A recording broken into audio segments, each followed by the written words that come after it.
Hey there, fellow sea glass lovers. Thanks so much for joining me today. This is part 8 in my Lighthouse workshop series. And today we are gluing sea glass. And I know what you're thinking. Finally, like you've gone through 8 videos and you haven't attached any pieces of sea glass to your mosaic. But that's just a way of letting you know that planning is very, very important.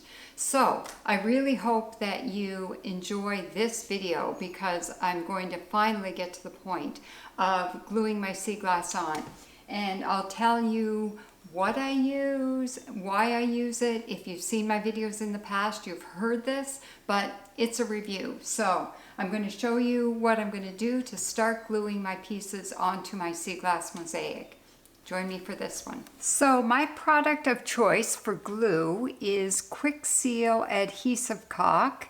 It's actually, I always refer to it as silicone, but it's actually caulking. And I always pick out the clear one. Do not pick the white one. So there are lots of different products you can use. I've used this one as well. It's a Red Devil. It says clear. I've used a GE product, I've used whatever products, but I find this size of a tube is really easy to work with. It's all ready to go. Do not pick out one that says white. I use this for repairs in my bathroom, sometimes the repairs on the back of windows, but if you use this and it's white, it's not going to do the trick. It'll go on white, but it'll dry white, will not dry clear. So this one will go on white, but it's going to dry clear. So I'm just going to show you, I'm going to glue on my piece of driftwood. When you glue on something like this, figure out where it touches the glass. You don't have to put silicone all the way along, just where it touches the glass. Now, the bigger the piece, the more you need.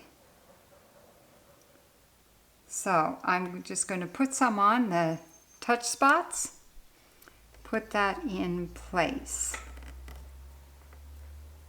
And then I use my sticks, my barbecue skewers, to clean off any pieces that have kind of come out around the edges. Now, you use quite a bit for a big piece like that. And it's going to take probably, that will take a while to set. So, if you put something in place and then you decide, oh, I need to move it, you can. So smaller piece, smaller dab of silicone. You don't need a ton. If you put on too much, you're going to get a lot of it oozing out around the sides, and then you're going to want to clean it. So you just squeeze some onto the back, put it in place. So, why do I use silicone instead of glue? A lot of people use glues like epoxies or E6000. Don't get me wrong, I've tried all of these products, but I've had a lot of trouble with them. So the reason I use the caulking or the silicone is it is odorless. That's a big reason. E6000, I can't even use it in my house because it's just way too strong.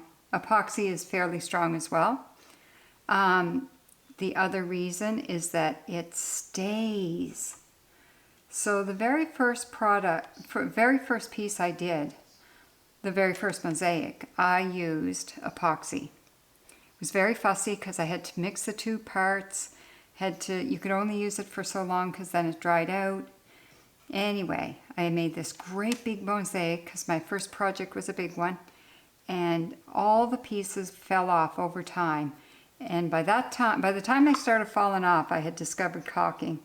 So I have ended up re-gluing pretty well every piece on that large mosaic. Third reason I like to use the caulking instead of the mosaic, or instead of the glues, is that it doesn't turn yellow.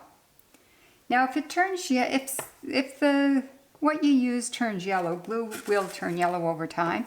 And if that happens, with something like this, where you're doing these pieces, you're not going to see it. It's not that big a deal. But if it happens behind a white piece and it's yellow, it's like, I don't like that. See there, I needed to move that over. The other thing, my fourth reason, is it takes a long time to dry. So if it's really slow to dry, I've got lots of time to fuss around. So I'm putting this on and I realize I glued it too close. All I have to do is slide it over. You know, if you're using some of those glue products, they bond instantly, and then you don't get a chance to play around with it, fill your pieces around into place. So there's 4 reasons why this is, for me, the product of choice when it comes to gluing glass on glass. Now when I'm gluing on glass, like I will, this is all being filled in with brown. See, I have brown written here. This is all my sand. So with glass, it's the same thing. Put a little bit of glue on the back and then keep going. You're not seeing it behind these pieces. You will see it when you start to glue the white on, and then when it dries clear, you can see right through the glass. It's fantastic. I love it. Now the other thing about gluing on, you'll notice that I have a few things laid out, like I had my nuckshucks laid out, and then I just went about gluing them on. But typically I will glue as I go. Now I'm at the point here where I might lay out a few of my brown pieces, and then I'm going to, like after I lay them out, then I might glue them on. But I wouldn't lay out my whole piece and then start gluing. I would glue as I go. And then you've got like little areas like in here where you're filling in. This is where it's really good to have lots of sea glass to pick from, because then you can find just the right pieces that fit. That one fits in there just right. One of the things you'll notice as I'm gluing on is that I like to leave a space between my pieces.